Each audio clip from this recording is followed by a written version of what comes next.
to Campus Plug TV. Your story, your campus, your plug. I'm Ian Mulei, your tonight's news plug, and it's great to have you with us this evening, tonight being the 6th of November 2025. Here are the top stories making headlines from across Kenya and our campuses. Government unveils emergency measures to ease the fuel shortage crisis. High Court upholds Governor Hassan Omar's election victory. Flash floods displace hundreds across western Kenya. Central Bank retains lending rate at 13% to control inflation. Securities Exchange records strong market gains. Campus innovators shine at the National Robotics Expo. Campus Plug TV profiles a young photographer turning passion into profit. We begin tonight in Nairobi, where the government has rolled out emergency measures to address the worsening fuel shortage that's been crippling transport and economic activities nationwide. For more on this, we now cross over to our reporting correspondent, Nkatha Edna, who has been following the story.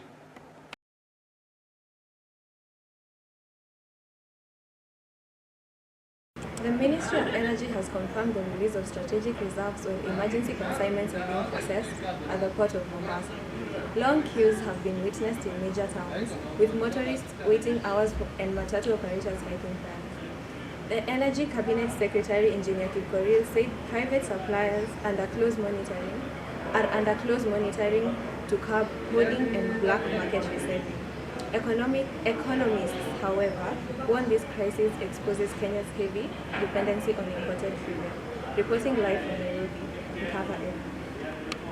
Thank you, Edna, our very own esteemed reporter.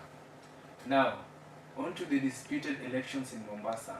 Political celebrations filled the streets after the High Court upheld Governor Hassan Omar's election victory, ending months of legal battles. Our political reporter brings us the latest from Mombasa.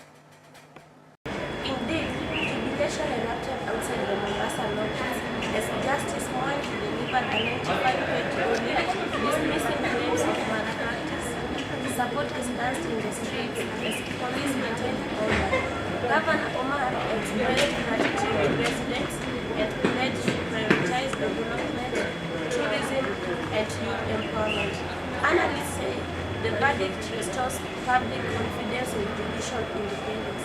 Reporting from Mombasa, Miriam. Thank you, Miriam. Turning to Western Kenya now, heavy rains have left hundreds homeless as flash floods continue to wreak havoc across the region.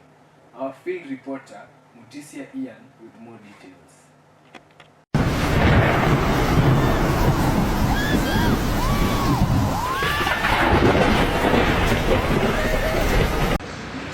The situation here remains there. Entire villages have been submerged, bridges washed away, and families forced to seek shelter in nearby schools and churches. Rescue team led by the Kenya Red Cross and working tirelessly to evacuate residents still trapped by the racing waters. Authorities are urging locals in low-lying areas to move safer zones as more rain is expected this weekend. Reporting from Bungoma, I'm Ian Mulei. We are taking a commercial break. Stay with us and as we bring you the business news right after the break. Inventing the future starts here. At ZTech University, we equip you with global skills to meet today's and tomorrow's job market demands. Explore market-driven programs in nursing, law, data science, computer science, software engineering, IT, media, engineering, education, business, and hospitality. Join our September 2025 intake and experience vibrant student life, ultra-modern facilities, and expert global faculty dedicated to your success. ZTech University, inventing the future. Now, on to the business news. The Central Bank of Kenya has retained its key lending rate at 13% in an effort to control inflation and stabilize the shilling. Our financial correspondent and reporter, Miriam Ndwale, has more. The Monetary Policy Committee made the decision after reviewing inflation trends and currency stability. Governor Kamal Dad said the move is meant to balance economic growth and price control. Analysts believe keeping the rate steady will help restore investor confidence Those small business owners fear limited access to credit. Reporting from Nairobi, Miriam Nduwale. Thank you, Miriam. Meanwhile, the Nairobi Securities Exchange has recorded impressive growth this week, signaling renewed investor confidence. For more, Nkatha Edna reports on this. It's been a strong performance across most counters, with the all-share index rising by 3.2%. The gains have been driven by foreign investor inflows and strong results in banking and manufacturing sectors. Market analysts say that this rebound shows optimism in Kenya's economic recovery. Reporting from Abraham, Nkatha Edna. That's our very own Nkatha Edna. Kenya's tea industry is celebrating a record export season, bringing a much-needed boost to farmers' earnings. Our reporter, Miriam Nduwale, has more. The Tea Board of Kenya reports a 15% rise in exports this year, thanks to the favorable weather and expanded international markets. Farmers here in Kericho are upbeat, expecting higher bonuses in the coming months. Agriculture CS Mithika Linturi praised farmers for maintaining Kenya's top position as a global tea exporter. Reporting from Kericho, Miriam Nduwale. Thank you, Miriam. Back to campus now, where innovation is thriving. A team of engineering students wowed judges at the National Robotics Expo with their AI-powered waste management system. Our reporter Mutisia Ian has more. I've been doing robotics for the last 7 years. I started this around 2016-17 there. And what you are seeing, ladies and gentlemen, is the field prototype of the robotic body. It's a robotic dog. I know some of you have watched movies, maybe the Attack, Explorative and Logistics, the AXL movie. And this was a simulation by the company, the film company. So they were trying to prophesy the future of robotics.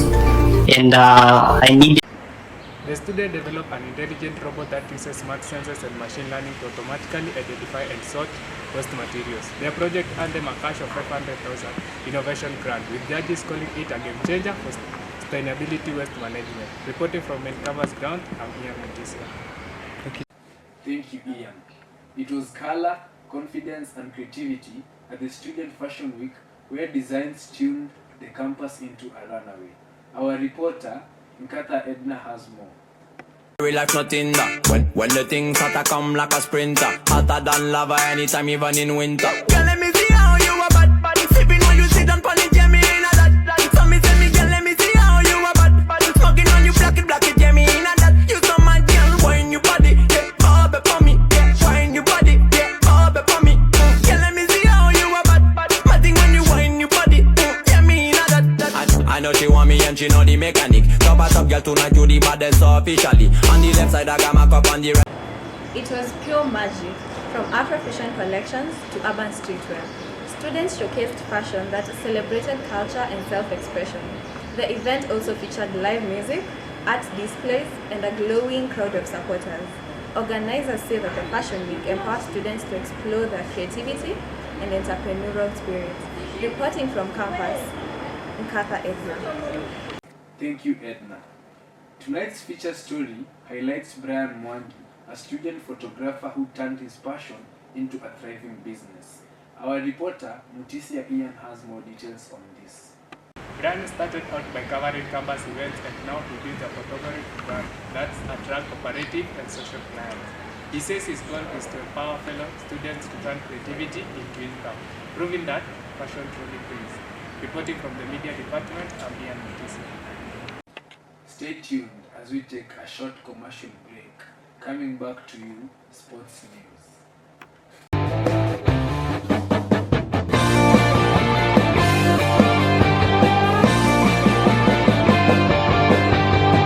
To sports now, the KU Titans are once again kings of campus football after an inviting final against the JKUAT Jaguars.